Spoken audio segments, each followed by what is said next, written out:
It's time for Tycoons of Small Biz, spotlighting the true backbone of the American economy, the true tycoons of business in America, the owners, founders, and CEOs of small businesses. The show's hosts, Austin Peterson and Landon Nance, are registered representatives of Lincoln Financial Advisors Corporation, a broker-dealer, member SIPC, and registered investment advisor. The views expressed by your hosts, Austin and Landon, are not necessarily the views of Lincoln Financial Advisors. Backbone Planning Partners is a marketing name for registered representatives of Lincoln Financial Advisors. Now let's lean in as Austin and Landon connect with this week's Tycoons. Good afternoon, Tycoons, and welcome to today's episode of Tycoons of Small Biz. I'm your host here, as always, Austin Peterson, coming to you live from my home office here in lovely Gilbert, Arizona, where it is a balmy 66 degrees. We are excited this week, as always, for our guest, Alex Melbranch, founder of PlaneAhead. But before we jump in and talk to Alex, just if this is the first time you're listening to our podcast and you're wondering what it is we do here at Tycoons of Small Biz, we're a podcast that's put together by small business for small business. So my partner and I, Landon Mance, are small business owners. We're actually multi-generational small business owners. Our parents and grandparents were entrepreneurs, and so it kind of runs through our veins. And we put together this podcast May of 2020 as a way to prop up the small business owner throughout our country. We believe that they truly are the backbone of the American economy. And so we invite them, we invite a new guest every single week to come on our podcast and talk about themselves and their business and what it is that they're doing to help prop up our American economy. So without further ado, Alex Melbranch, founder of PlaneAhead, is on the show today. Alex, welcome to the show. Man, Austin, so glad to be here. I appreciate the invite. Yeah, we're excited to have you. So Alex, you're in Houston, Texas. Is that correct? I am in Houston, Texas, where it's a little bit less balmy, 55-ish or so. Okay. Well, I think you deserve the cooler temperatures because the humidity you deal with in the summer is stifling compared to what we deal with. No, that's absolutely true. You know, I'm actually new to Houston. I just got here like 6 or 7 months ago.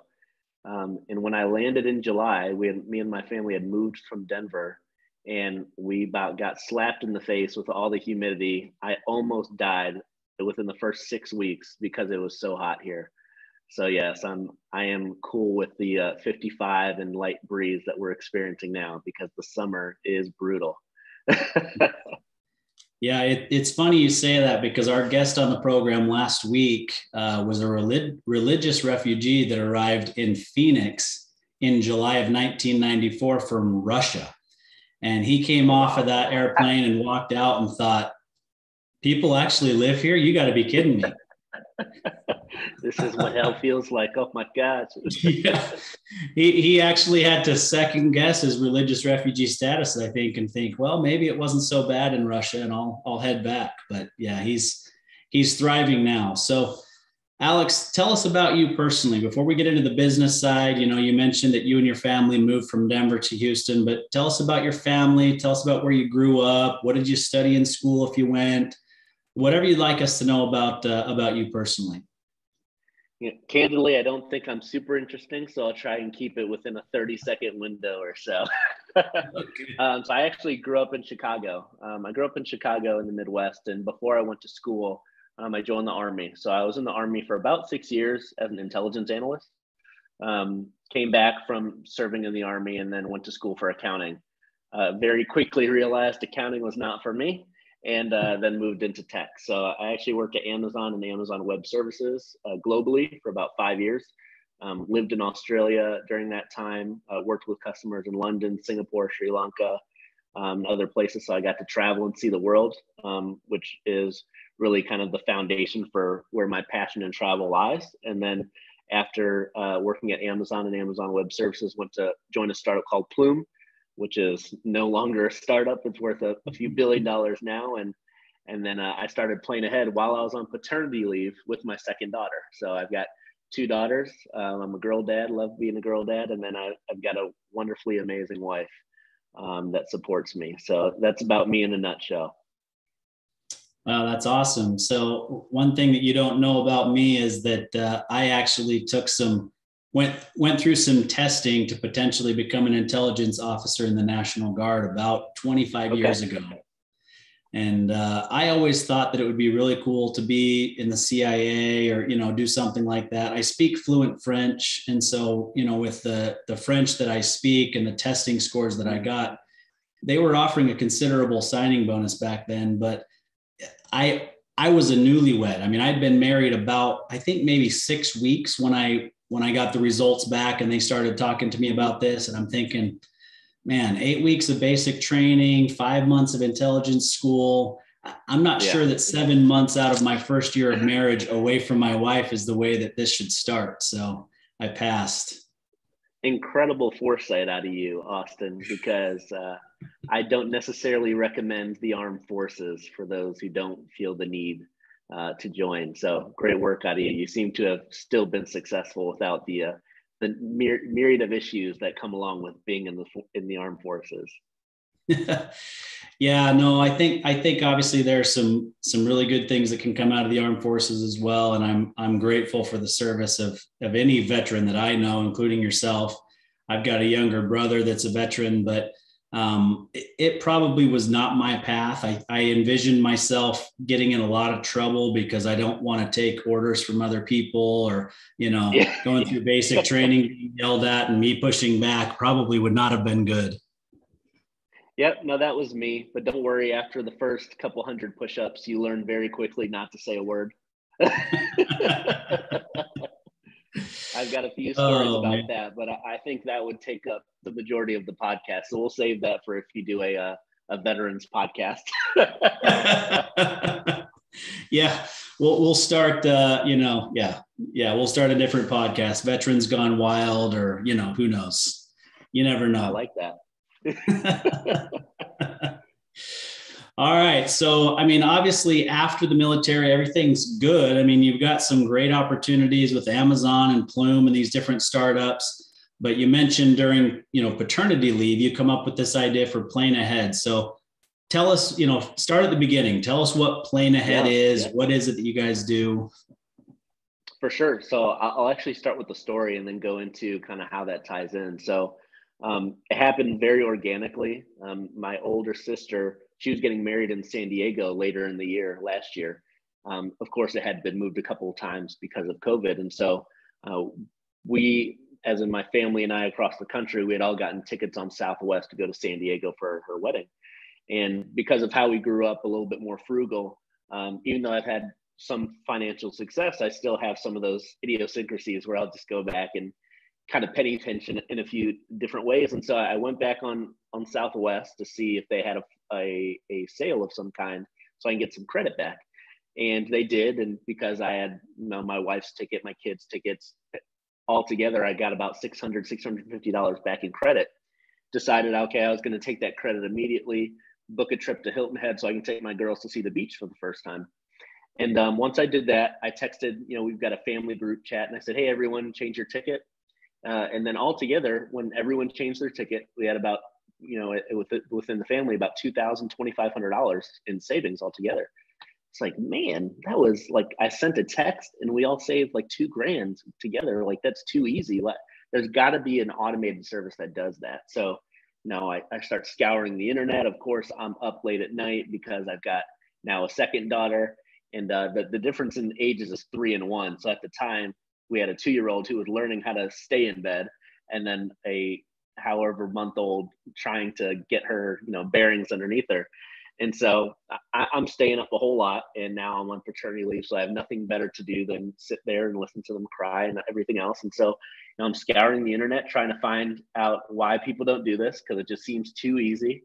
And after doing some research and finding no one really does it, I built it. So within about 2 weeks, I built a landing page for PlaneAhead and then a Stripe account so I could start taking customers. And within 7 days, we had our first 30 customers. And so what PlaneAhead does is they track the itinerary of customers after they bought their ticket.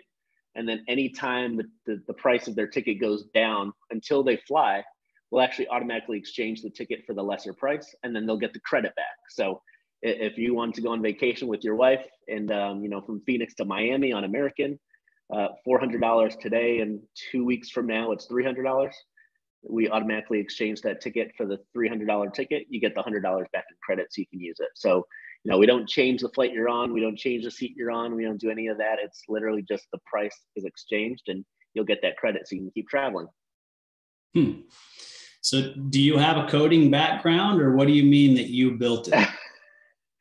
I don't have a coding background, but I work. So I was at AWS. I was a technical delivery manager, technical program manager, where I'm a lot of times I'm in the room with engineers as they're trying to understand what applications need to be migrated from the cloud or into the cloud, and how they're going to optimize it and all sorts of stuff, right? So I have kind of a conceptual framework of how this stuff works, and I have I know a little bit of the questions I should ask, and so with some resources around me that I've had in my past, and some YouTube and Googling the right things, like I'm able to piece together what is good enough for an MVP to get started, right? And then from there, as we got more customers, I'm able to put some of the money that I'm getting from customers into actually some resources that help me kind of piece everything together. So still a very, very small startup, right? Like there's still some glitches that we deal with, and we're always trying to make it work, but hopefully a lot more success to come as we continue to grow. Yeah, no, I have no doubt about it. So, we, for our listeners, they kind of already know this, but we had our pre-qualification call with you, and we told you that we don't typically have, startups on the show, where most of the guests that come on have been in business for a few years, have revenues around 5 million or higher. You're obviously not in that boat, but one of the things that struck me in our conversation with you, and really is the reason that we brought you on, is that the early success, not necessarily even the adoption of your product, but the early success that you've had in terms of fundraising and different relationships that you've built with people that I have relationships with, and that are fairly well known in this kind of space, is kind of what brought us to bring you on the show. So talk to us a little bit about that. What did you do to kind of go out there and build momentum and raise money and get, recognized for certain things? So honestly, in the year that I've been doing this, that's probably the nicest thing someone has said to me. So I appreciate it. The reason I say that is because, I'd like to think that I'm fairly humble and that I know very little about business. Like I know enough to be dangerous.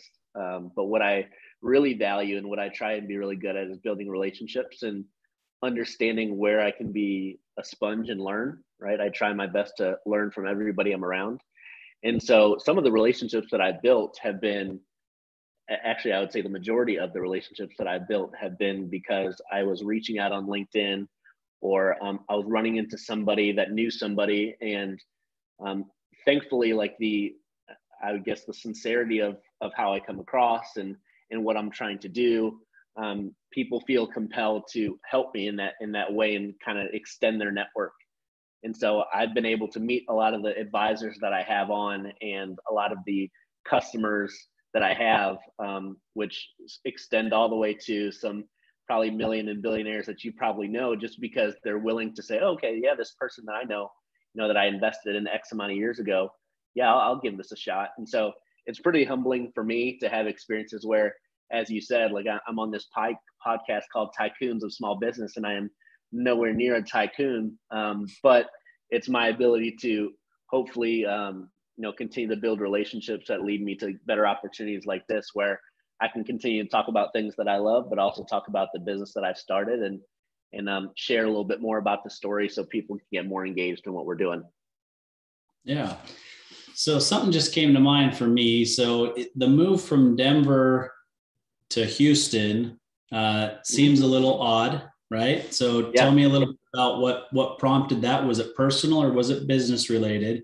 And I'll tell you my thought process, because I wanted to ask you about your exposure to the Silicon Slopes that not everybody's heard of, right? But the Salt Lake Valley is quickly becoming a pretty big tech hub. And Denver is closer to Salt Lake than Houston is. So tell us a little bit about the move, and then you can kind of talk a little bit about your experience in Salt Lake as well. So I'm quintessential like first time founder, right? So I didn't know anything about Silicon Slopes. Like I am someone that, you know, my wife has multiple sclerosis, and between multiple sclerosis and my two young kids, um, for the majority of our marriage together, you know, I've been taking care of our family financially. And so, you know, I turned to my wife one day after messing with this during paternity leave, and I have a really good job at Plume.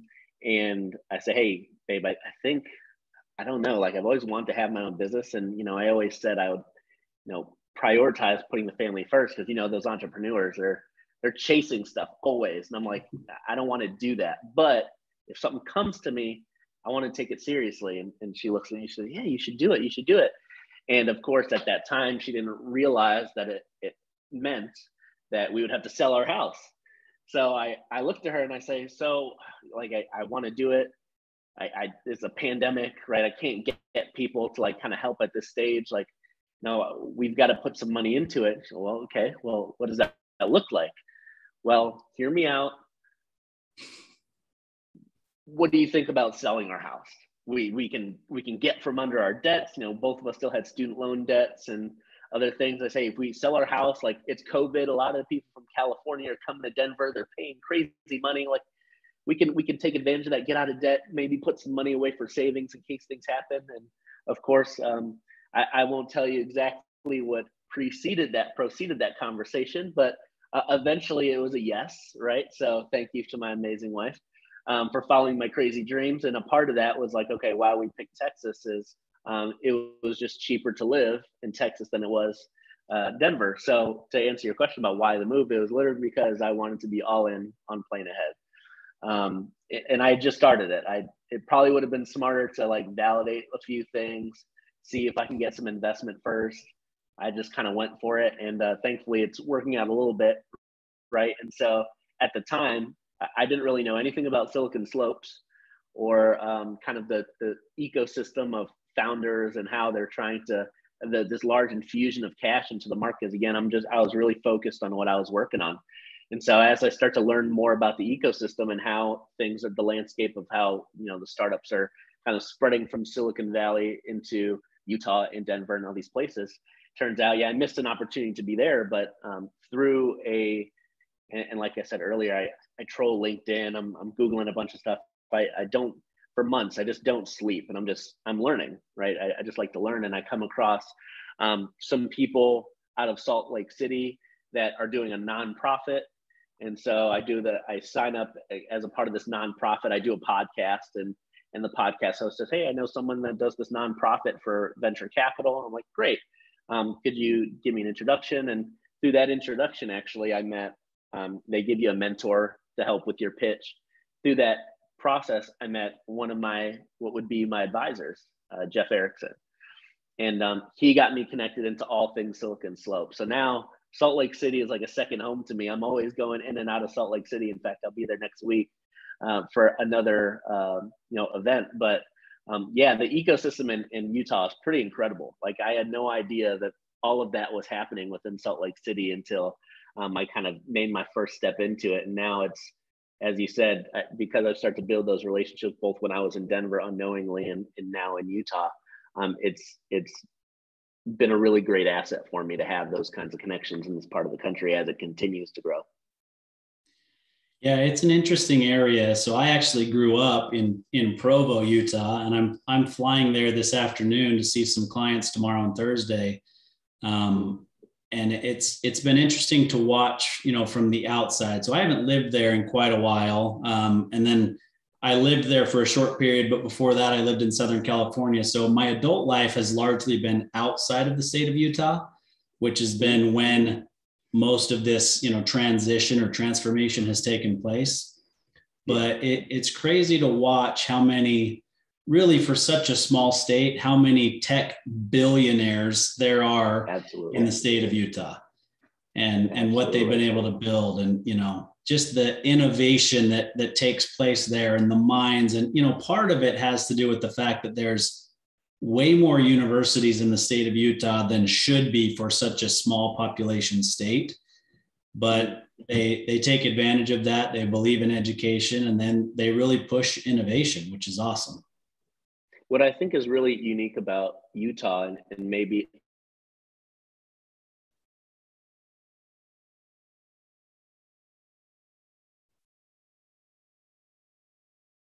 as students and in those universities, to make sure that the success that they're feeling, being the billion-dollar owner or billion-dollar owners or founders, they're reinvesting back into Utah and the University of Utah and some of the entrepreneurship programs, so that they're now multiplying, they're force multiplying the amount of startups coming out of there because they're reinvesting back into that ecosystem, which I find is really great, because coming from Chicago, where there are more like celebrities or musicians or TV personalities that have been in Chicago and they reinvest in Chicago, but it's such a big landscape.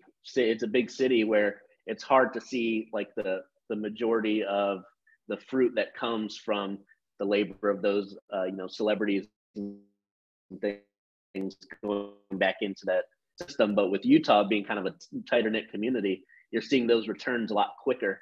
So I think it's pretty cool what they're doing in their within that ecosystem as well, to continue to grow the talent that they have there. Yeah, agreed. I mean, I think, I mean, the reality is there's Real Salt Lake, which is technically a pro team, but not one of the big, pro teams like we have in the United States: football, basketball, baseball, so forth. So the Utah Jazz is kind of the only game in town as far as professional sports is concerned. And I really hope and think that they will have other sports teams in the future. I mean, the Angels AAA baseball team is there. And like I said, Real Salt Lake, and they've won I'm not a big soccer fan, the MLS Cup, I think is what it is. MLS Cup. There you go. Yeah. And so it's not like they're not well known, and they do have a really nice stadium. But the owner of the Utah Jazz, I don't know him super well. I know his family, his younger brother or older brother, I can't remember which, was a quasi friend of mine in high school. But what I love about what he's done since his big exit is, like you said, reinvest back in the state of Utah, but he's bringing in people from the outside, right? I mean, he's brought in Dwayne Wade, he's brought in these other people to kind of say, look, there's something really cool going on here in Utah. This isn't just a place to come and ski in the winter, but this is a place to come and build businesses for the long run. We've got a very smart, governmental system that understands the power of a tax system that brings in business and, invites companies to come in and gives them tax credits and incentives to be there. So it's a really cool hub, and I'm glad that you got, plugged in there completely by chance. Absolutely. Shout out to Ryan Smith, if you're listening.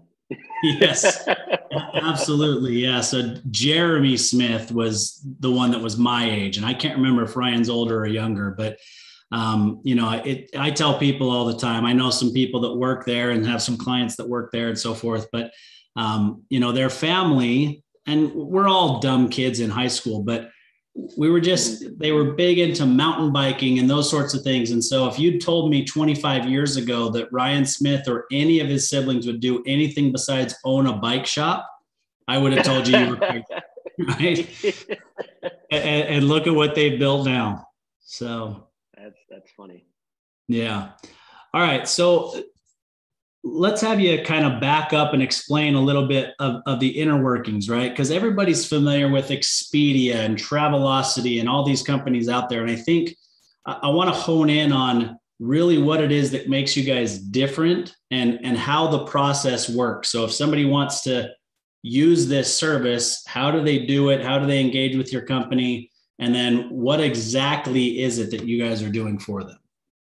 Sure. So, I want to kind of go through the customer journey as it pertains to travel, right? Typically traveling, that journey starts months before you actually buy the ticket. So it comes about because you see something on TV, you're watching Emily in Paris on Netflix and you're like, man, Paris looks beautiful. I'd love to go. Or, you're watching, another, or you see something on Instagram, you're like, man, Kenya is really cool. So then that thought process starts, right? And when customers have that thought process, they'll go to places like Google or Instagram to kind of build some inspiration about why I would want to go. And then after that kind of inspiration process, you kind of make a decision. Okay, I want to go to Paris, and I want to go this time of year. So then it comes down to, okay, now I've got to save X amount of money. And so you're saving. And when you're about to buy, either when you're about to buy or just before that, you go on things like Kayak, Expedia, to kind of understand the pricing dynamics. Like, okay, this time of year, it's like $400. Okay, this time of year, it's $600. And so the Booking.com, Travelocity, Kayak, those are what we call OTAs. And so what they do, they're kind of third-party resellers in the sense to say, hey, like you can buy your Delta ticket through Booking.com.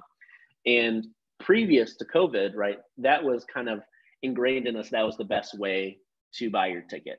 The reason being, to kind of be as high level as possible, they get kind of blocks of tickets on all of these airlines at a lesser rate so that they can give it to you at a lesser rate. What's happening is they're projecting 12, 18, 24 months in advance.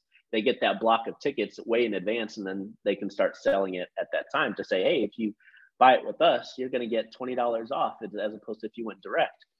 Well, that model of predicting is becoming less and less accurate because of the fluctuations in how people are traveling today. So if 6 months before COVID, you bought a ticket to Amsterdam, and you're like, man, this price doesn't get any better. And then 6 months later, they're selling tickets for $20 just to get you on the flight, right? Now, everything that has kind of happened in the past is having to kind of be rethought. And so now if you go on like a Booking.com or Kayak and you look at one flight, an American flight to Miami, and then you go on American and look at it, they're pretty much the same price because it's hard to actually think about that prediction. And so what we do is actually different in that we're not doing any predictive modeling or guessing, right? So because travel is so finicky and it's flexible right now, and there's some rules to the airlines that have been changed mainly about 18, 20 months ago. The major airlines decided that change fees were going to be gone permanently. Well, because of those changes in the industry, now there's been another opportunity created as far as not guessing, but taking advantage of these fluctuations as they occur. So as opposed to buying a ticket on Booking.com 6 months in advance and saying, okay, I think I got the best price, you can buy it directly from the airline, which allows you the greatest flexibility. And as those airline prices change, those changes can now be, you can get the positive impact of those changes. And so that's kind of the main differentiator, right? There's not a predictive modeling. It's taking advantage of what is actually occurring on a day-to-day basis.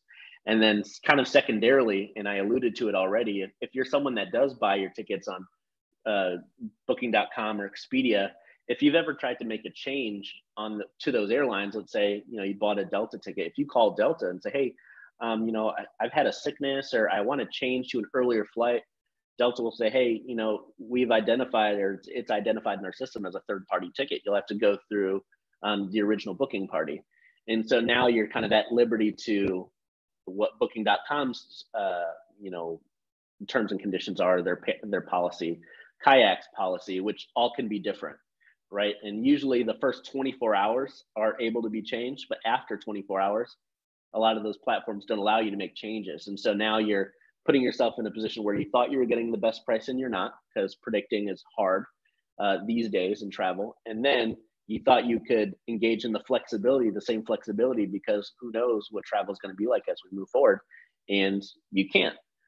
So with PlaneAhead, you're going directly to the airline. So you're getting the ability to still get the flexibility that the airlines are continuously trying to give to their customers as these changes are happening. And then we're taking advantage of what's happening today, January 18th, as opposed to what you thought was going to happen on January 18th 6 months ago. And so as we make those changes, you're able to realize that benefit today. And so that's really what's special about what we're doing. That's different than what's been done in the past. And so we're excited to bring kind of a more customer-centric spin on what essentially or historically for travel industry has been pretty archaic and slow as far as innovation space. And so now with some of these rule changes, we're able to hopefully make an impact that's positive for the customer, but also positive for the airlines, right? Like the airlines are right now going through a really hard time trying to fill their planes, and and get the ability to maximize their dollar. Well, if I told you, Austin, that, if you bought your ticket today at 300 and then it went down to 250, you'd be super excited. You might be like me that one day and say, well, I'm going to buy another ticket right now. Like, I only travel once a year because I have so many dollars. But, if you're going to give me a $50 credit, I'm going to get another ticket. And the great thing for the airlines is very seldomly are they going to have a $50 ticket, right? So you'll get a $50 credit and be, man, this is great. I love this. You get that kind of euphoria of saving some money. You go out and spend another $200 because it was on sale, right? And now they've got the airlines have a recurring revenue that ordinarily wouldn't have been there because, if you look at the statistics, over 80% of customers that fly in the United States would label themselves as airline agnostic. They go on these OTAs, these kayaks, Google Flights. They just look up where they want to go, and whatever flights come up, that's what they go with, right? It's really just the business travelers that say, I fly United because I want the miles, I want the status. Other than that, people are just price driven. So now if you can capture those price driven customers and say, hey, now that we've got you here, and we'll continue to, those credits, as you continue to accumulate those credits, obviously you can only use them with us, right? Now you've got a built-in loyalty process where these customers are engaged because you as the airline have given them an opportunity to be, saving money and be more cost conscious while gaining loyalty themselves. And so that's what I think is really different about what we're doing, why we're excited about some of the things that we're able to do thus far, at least.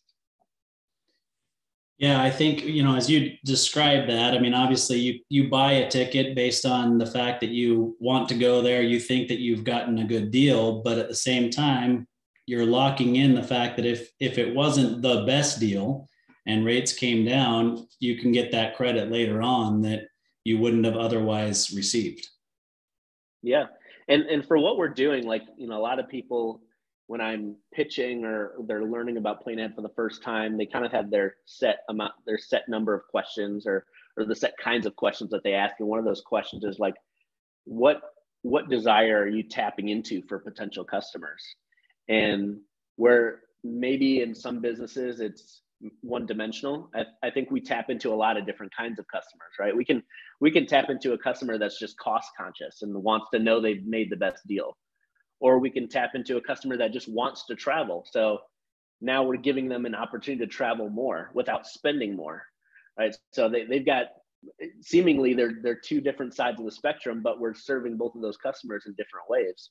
And so I like what we're doing because of the flexibility that we're providing to customers that, again, in this industry, historically has been really restrictive as far as their innovation and how they partner. I mean, it's pretty evident in the way that the airline industry is structured, that they try and make it so that, they're kind of on the island themselves and, they make the rules, right? But in this way, yes, they still make the rules, but in this way, customers can now kind of gain a lot of, they gain a lot of interesting perks as far as what the rules now present, as opposed to before it was very restrictive and kind of leans more towards the airlines. Now it can lean both ways. Yeah. All right. Well, that's interesting. So let's take a quick break. We'll hear a quick call to action, then we'll come back and talk a little bit more about how do you really take advantage of this with you guys.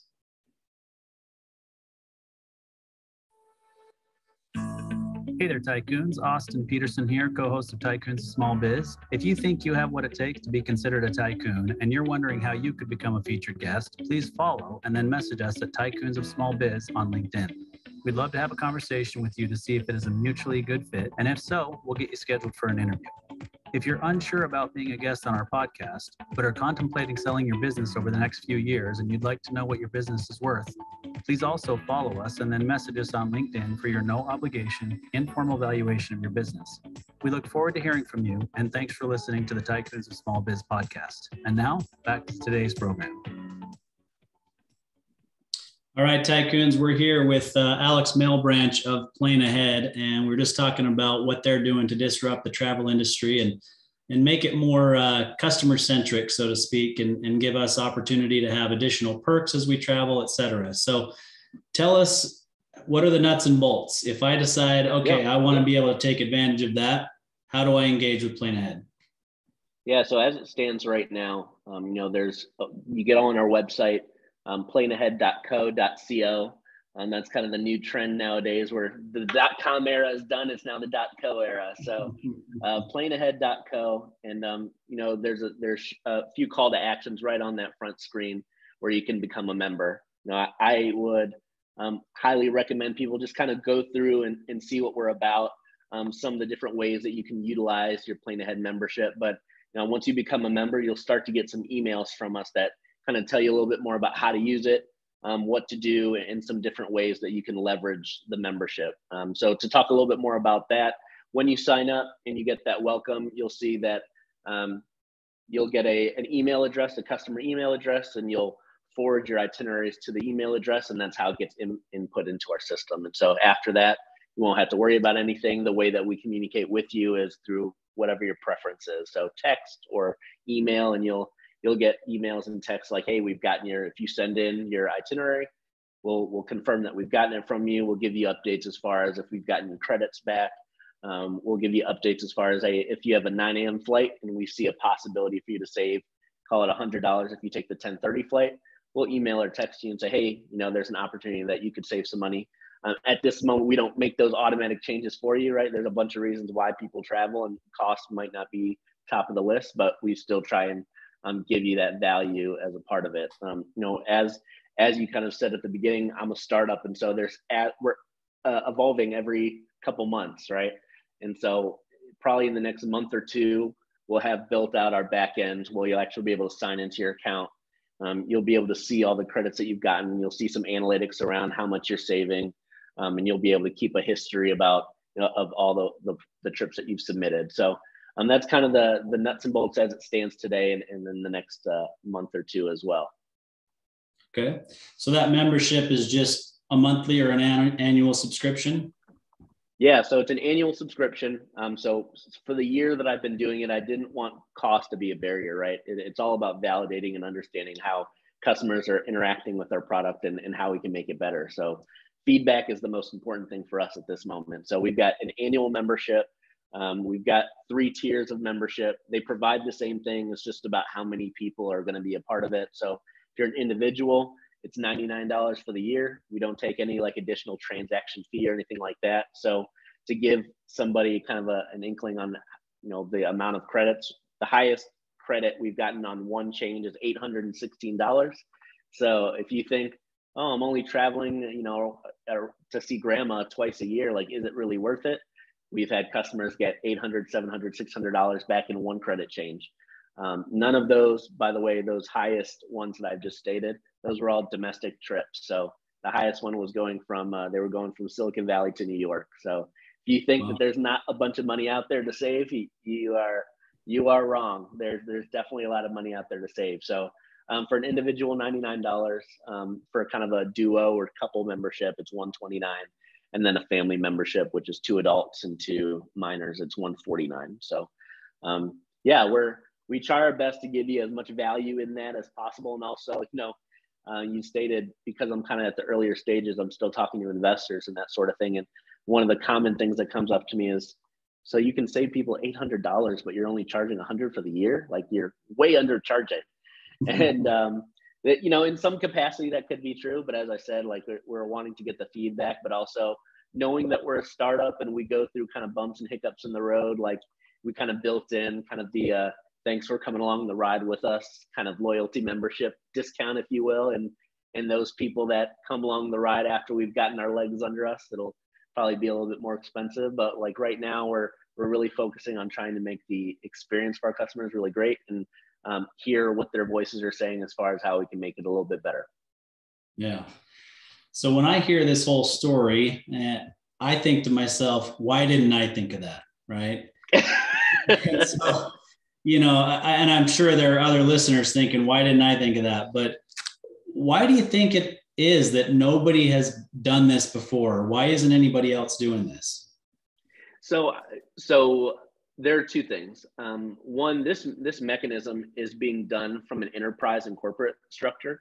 And the way the corporate entities like Concur, Carlson Wagonlit, Amex Global Travel, they use the global distribution system, GDS, in order to directly connect with the records across all airlines. And to make it super simple, if you go on United or Southwest, all of those records, all those flights are being pulled from a central repository called the GDS, where all of those things come from. And so if you're a corporate conglomerate, you've had access into that GDS. And when you call your travel desk, if when I worked for Amazon, you call the travel desk, they can get you that credit back and use it for you the next time because they're using kind of an enterprise mechanism.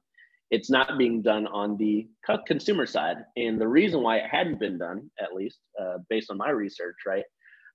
20 months ago, before the airlines changed their policy, it wasn't feasible for a consumer, either person or product, or excuse me, person or company to say, hey, we're going to make these changes for you because those changes also came along with a $200, $300, or $400 change fee. So you'd say, yeah, I saved $50, but now I've got to pay $400 for the change fee. That doesn't make any sense, right? And so all of the companies before 20 months ago have built their innovation, whether they be Hopper or Scott's Cheap Flights is another one, but all of these different travel companies, younger ones that have tried to innovate, they've innovated around these set of rules that no longer exist. And so though those companies are still going to do really well with what they're doing, now that there's kind of a new set of rules that allows for smaller companies like myself to now start to innovate in the space. And so 20 months ago, it wouldn't have made sense for anyone to do it because it wasn't lucrative in any way, shape, or form. Now that those changes have been made and the airlines have committed to them being done permanently, whether permanently in actuality is, another cycle of life, 15 or 20 years, right? That's plenty of time for a company or companies to innovate in that space using those new rules. So kind of a confluence of good timing as it is for me, because I was having this idea and doing this thing for my family in the same time frame that they had changed these rules. And so now it allows me to kind of be one of the first companies that are using these new rules to serve customers in a different way. Yeah. Yeah, it's funny. I think a couple of things. One, I used to be one of those business travelers. And so I was loyal to one airline. I liked the upgrades. I liked the miles. I liked the, whatever it was, the free meals, the ability to change my flight without a change fee.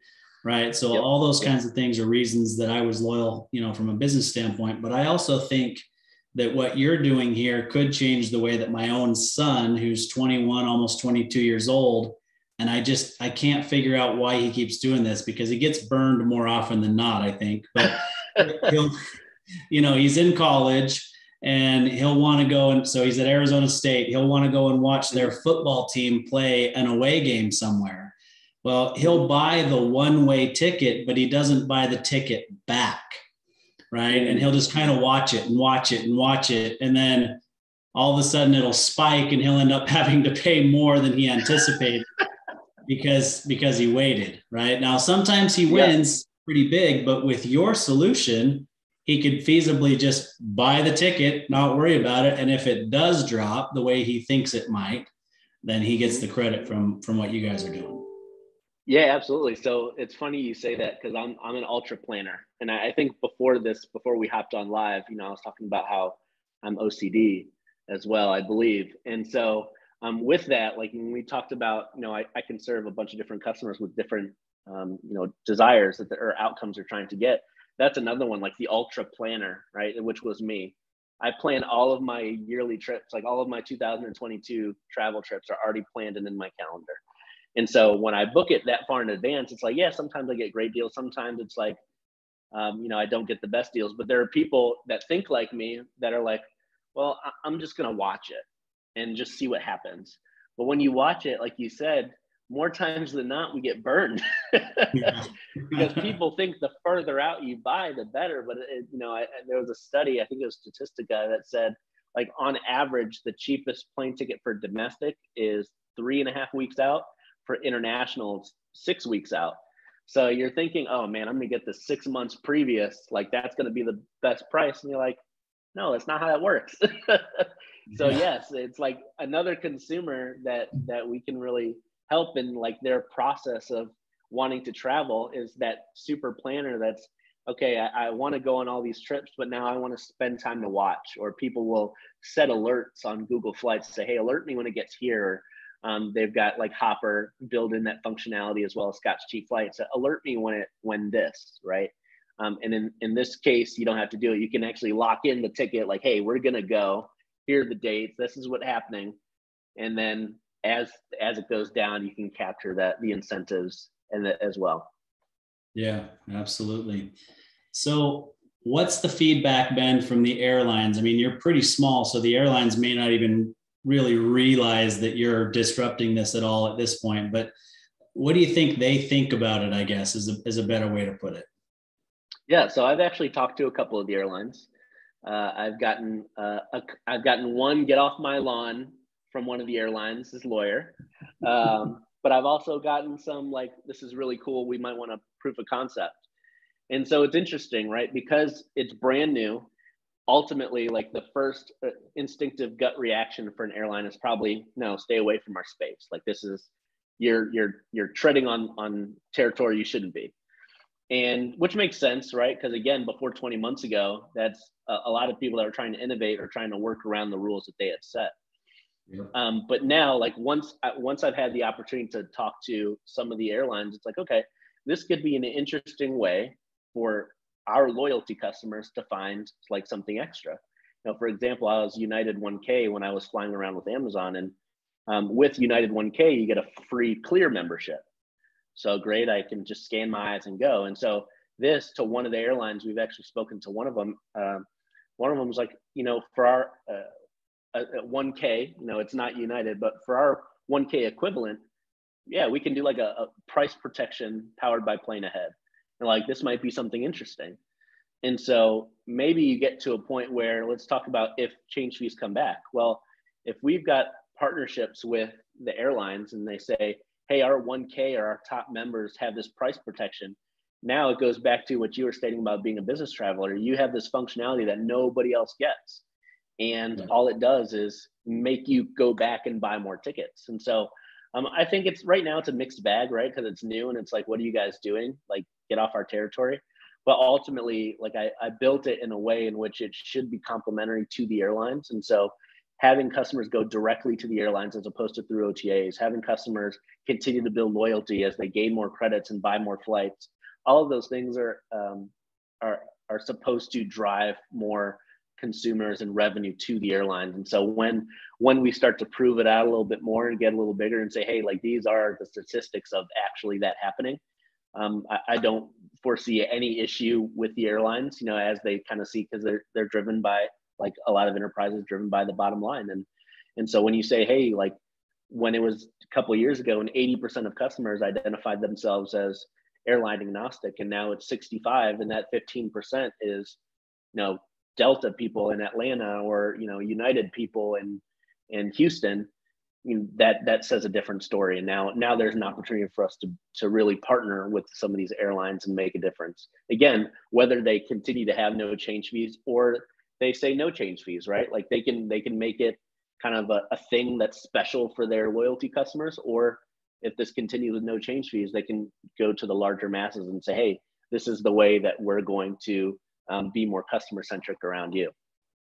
Yeah, no, I think the real key for you going forward, especially if they bring back change fees, who knows if they will, right? But even if they don't, I mean, the key for you is to be a partner with the airlines rather than an adversary, right? Because one, yeah, you know, if you ever watch Shark Tank, you know, Kevin O'Leary likes to say they'll squash you like the cockroach that you are, right? Absolutely. Because that's really, you know, where you are compared to them. But if you can position yourself as a perk, even to their elite customers, they're going to appreciate that. That puts you in a better position, because what we do know is that airlines, hotels, rental cars, all that, they would much rather you book directly with them and be on their website than on Expedia, Absolutely. You know, the OTAs of the world. So I think that's kind of the key, right? Absolutely. Yeah. And that's our goal when I was trying to build what this was going to look like. I mean, there's some things, in addition that we could have offered. Like when I started this, I thought about different features that we could offer, but I said, in the long run, if we want to be, potential partners with airlines, this might be disruptive to what they're doing. So I tried to build something that is going to be complementary to what they're doing, so that we can, as you said, kind of build an ecosystem that they can start to own, as opposed to, partnering and shelling some of that stuff out to third parties where they don't get that data. They don't get the control of what they're doing, the flexibility. They're obviously giving their tickets and seats out for a discount in order to gain that business. And so now they're not having to do that if I can build an ecosystem that we can, be in partnership with. Yeah, for sure. All right. So what else do we need to know about PlaneAhead or Alex Mail Branch that we don't know today? Well, there's a lot, because I'm pretty sure nobody knows much about me and PlaneAhead, but over time we'll change that. But, I think I've said it a couple of times already, right? For me, like, I built this company because I have a belief in how travel has changed my life, right? Like when I started to travel, I grew up one of 4 kids to a single mom. I'm first generation from Haiti. And so we didn't have a whole lot of stuff, right? And so when I went to college and joined the Army and started to see different parts of the world, I wholeheartedly believe that it changed my life. I remember when I got off the plane in Australia, when I studied abroad, I was there for like 6-week term. And I got off the plane in in Cairns. We went to Sydney and then connected over to Cairns, where the Great Barrier Reef is. We got out, walked out the door, just got my stuff out of baggage claim. It was a really overcast day, really humid, palm trees, and they were swaying to the left. I remember so vividly. And for whatever reason, I'm a spiritual person. So I just felt grounded in that moment. And I said, like, this is where I was supposed to be. Like, I was supposed to be in this place right now, getting ready to embark on this journey. And it turns out, if you know anything about me or my wife, like I said, we used to live in Australia, and that's our dream. Like, one day we're going to live in Australia with our kids because we've enjoyed that time so much.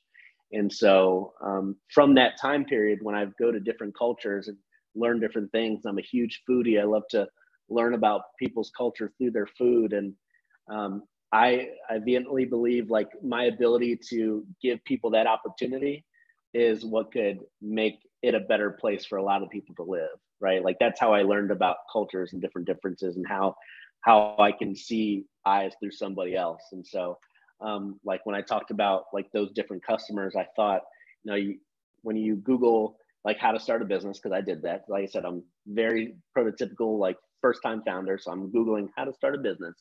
And it used to be business plan, right? Like a 10-page business plan or whatever. But now they do what they call lean canvas. And it's like 9 boxes. And it's like, hey, who are your key customers? What are you, what's your messaging? What's your differentiator? All this other stuff. And as I'm talking about your customers, I'm like, okay, if I can target 2 groups of people that I believe struggle the most in trying to travel, it's families, because of the cost associated, the kind of clumsiness of trying to get 5 tickets and bring 5 kids along with all the stuff that comes with that. So it's families, and then millennials, like people like your son that like want to go places, but they need every dollar, every dollar. And when they graduate and they get their $60,000 a year job, and they're like, man, $60,000 is crazy awesome. And then they buy their $1,500 a month apartment, and then they take over their own car note, and they take over their own phone bill. And you're like, actually, this is nothing, and I have no more money left, right? So it's those 2 groups that are like, they want to go places, but they are restricted by cost and flexibility. So, I want to let that be the motivating factor for what we're doing, why we're doing it.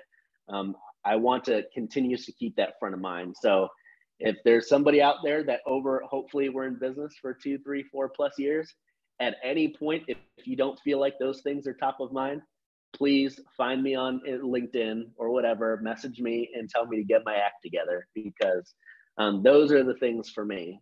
I have had positions, luckily and thankfully, because of my experience, that pay well and give me financial opportunity.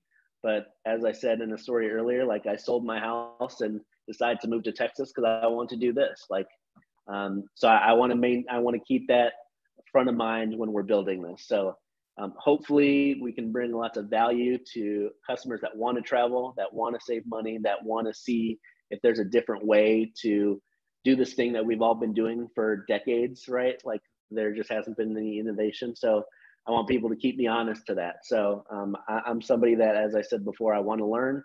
I want to be humble about it. So even like if we get to a place, God willing, I'm like Ryan Smith, I own the Houston Texans, and like for whatever reason you feel like PlaneAhead is not staying true to that, please find me.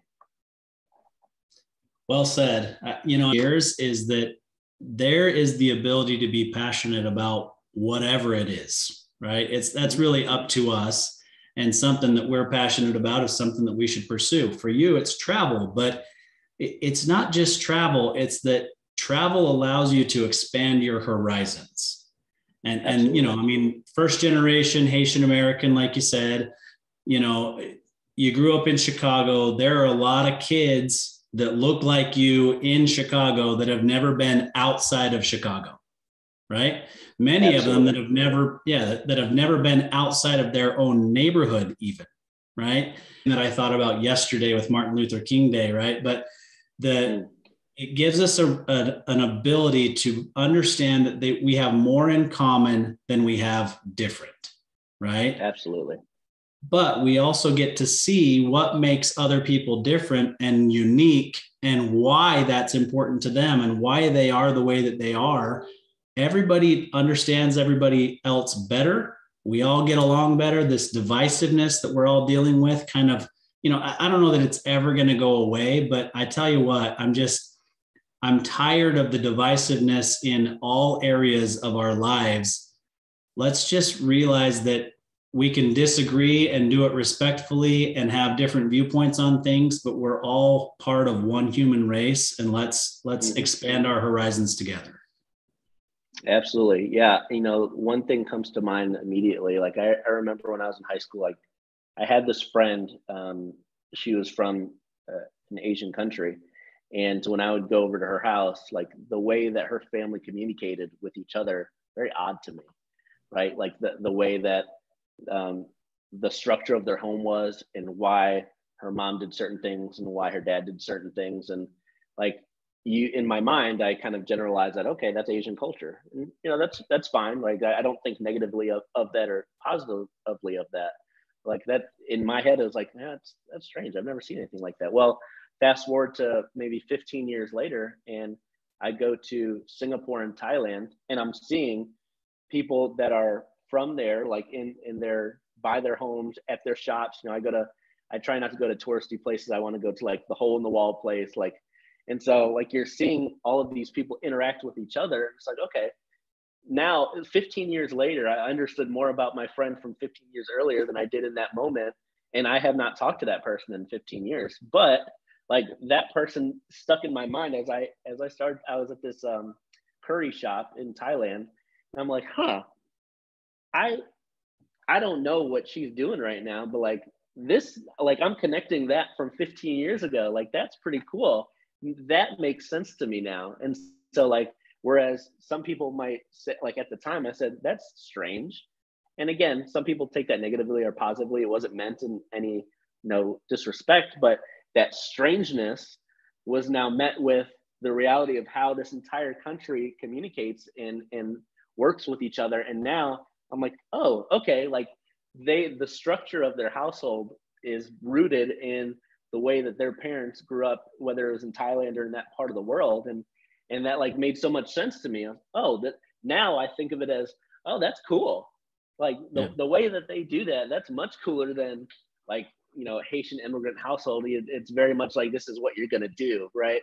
And some cultures are a little bit more collaborative. Some cultures are a little bit more like, dictator is not the right word, but authoritarian. There you go. Authoritarian, right? And structured. So it's just super cool to start to like, you have these people, these friends, these family members in mind, and then you go to this part of the world where those people originally identify with, and you're like, I understand Jennifer a lot more now that I went to Russia, because she's Russian and has all these idiosyncrasies, and I went to Moscow and that's so cool.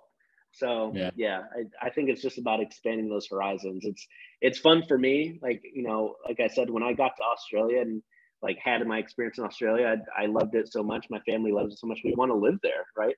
You might find that, you thought that America was the best place in the world because we've got really great marketing people that say this is the place of dreams. But you might find out that when you go to a different country, like that's actually the place of your dreams. And you want to live in Spain, or you want to live in Paris. So yeah, I could ramble about this for a while. I'm pretty passionate about it. But no, I'll tell you what, we are out of time, but I have appreciated the conversation. I could definitely talk to you all day about these kinds of things. And I think that what you're doing is very disruptive to the travel industry, but disruptive in a positive way. I think it's a service that is badly needed. And I'm glad that you came up with it during your paternity leave and launched PlaneAhead. And we look forward to watching you and following your success for the years to come. Thank you very much. And if I can just shamelessly plug, because this is the new part of entrepreneurship that I'm learning about, right? Not usually it's in your face, but follow us at PlaneAhead on Instagram. Find us on Facebook, PlaneAhead Official, and YouTube. We're going to be starting a channel here pretty soon. And you can always find me, Alex Mailbranch, on LinkedIn. I'm happy to talk to, mentor, hang out with anybody. I've got 2 kids, so any escape that I can get from the madness that lives in my house, I'm happy to do it. So appreciate any support that comes our way from this podcast. Thank you. Absolutely. Thanks so much for being here, Alex. We really appreciate it. Thank you.